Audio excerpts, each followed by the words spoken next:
Saudara-saudari yang terkasih, jumpa lagi dalam Pelita Hati hari ini, Kamis tanggal 27 Mei 2021, hari biasa dalam Pekan Biasa yang ke-8.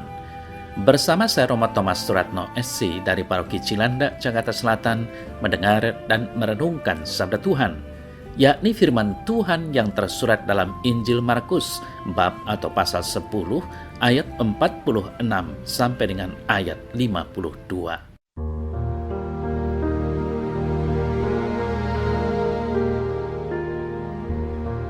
Pada suatu hari, tibalah Yesus dan murid-muridnya di Yeriko.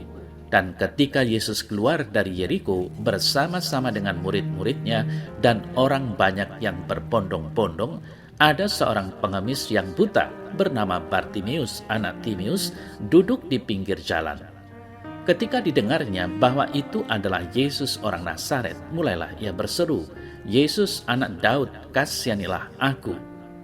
Banyak orang menegurnya supaya ia diam. Namun semakin keras ia berseru, "Anak Daud, kasihanilah aku." Lalu Yesus berhenti dan berkata, "Panggillah dia." Mereka memanggil orang buta itu dan berkata kepadanya, "Kuatkan hatimu, berdirilah, ia memanggil engkau." Lalu ia menanggalkan jubahnya, ia segera berdiri dan pergi mendapatkan Yesus. Tanya Yesus kepadanya, "Apa yang kau kehendaki supaya aku perbuat bagimu?" Jawab orang buta itu, "Rabuni, supaya aku dapat melihat." Lalu kata Yesus kepadanya, "Pergilah, imanmu telah menyelamatkan engkau."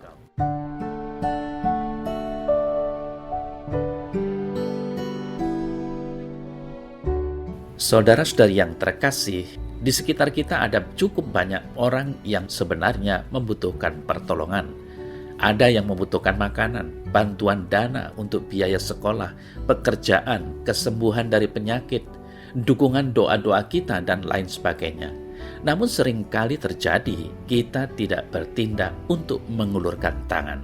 Nah, warta Injil hari ini mengisahkan, sekalipun sedang berada di tengah begitu banyak orang yang mengerumuninya, Yesus mampu mendengar adanya sebuah seruan minta tolong dari Bartimeus, salah seorang pengemis.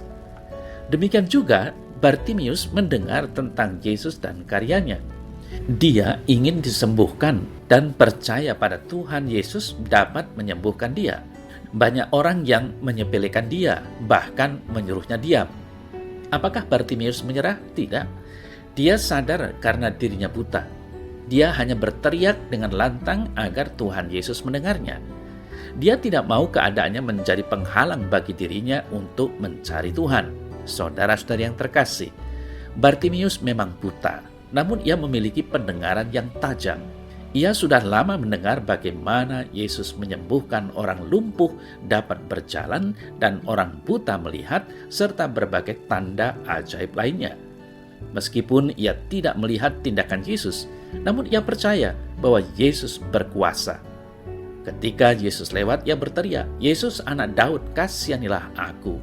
Ia percaya bahwa Yesus juga berkuasa mencelikkan matanya. Istilah anak Daud yang dipakainya menunjukkan pengharapannya tentang Mesias yang akan datang sebagai Raja.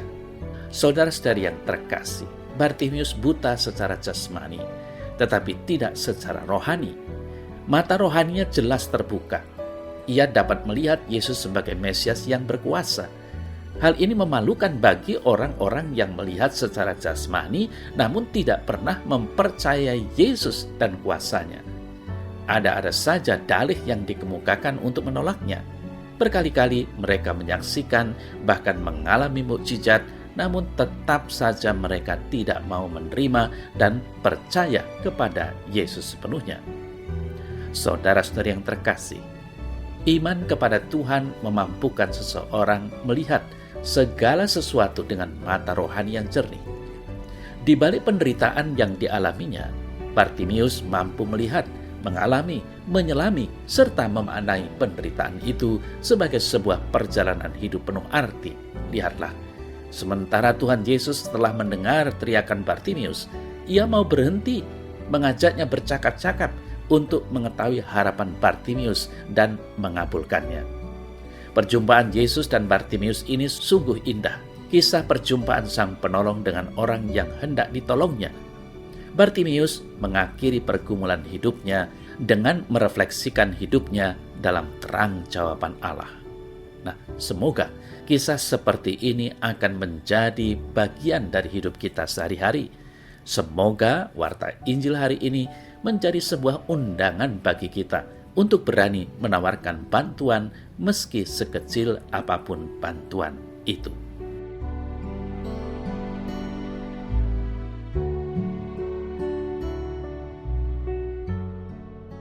Dalam nama Bapa dan Putra dan Roh Kudus. Amin.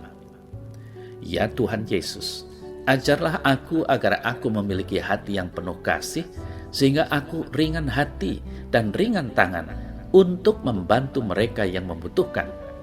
Aku menyadari bahwa aku sering lalai dan mudah bersikap tidak acuh terhadap sesamaku yang butuh pertolongan.